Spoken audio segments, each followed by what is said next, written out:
സംഘടനയാണ് PKS എന്ന് PKS സംസ്ഥാന സെക്രട്ടറി S. അജയ്കുമാർ. PKS സംഘടനാ കൺവെൻഷൻ ഉദ്ഘാടനം ചെയ്ത് സംസാരിക്കുകയായിരുന്നു S. അജയ്കുമാർ.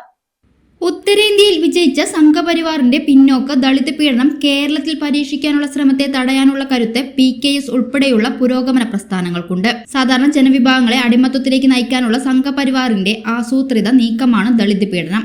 സംഘപരിവാർ ശക്തികൾ പല വിധത്തിൽ നടപ്പിലാക്കുന്ന ദളിത് പീഡനം കേരളത്തിലും നടപ്പാക്കാനുള്ള ശ്രമത്തിലാണ്. ഇതിനെ സമൂഹം ഒന്നാകെ പ്രതിരോധിക്കേണ്ടതുണ്ടെങ്കിലും മുന്നണി പോരാളിയായി നിൽക്കേണ്ടത് PKS ആണ്. നാളിതുവരെ പിന്നോക്ക വിഭാഗക്കാർക്ക് ലഭിച്ചുകൊണ്ടിരുന്ന ആനുകൂല്യങ്ങൾ കേന്ദ്ര സർക്കാർ ഇല്ലാതാക്കുകയാണ്. മതനിരപേക്ഷ ഉപേക്ഷിച്ച കേന്ദ്ര സർക്കാർ ചാതുർവർണ്ണ സിദ്ധാന്തമാണ് നടപ്പിലാക്കുന്നത്.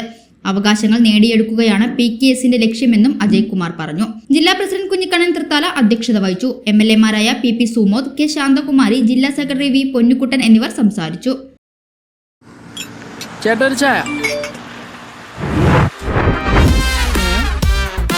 സൂപ്പർ ഫാസ്റ്റ് ആണല്ലോ.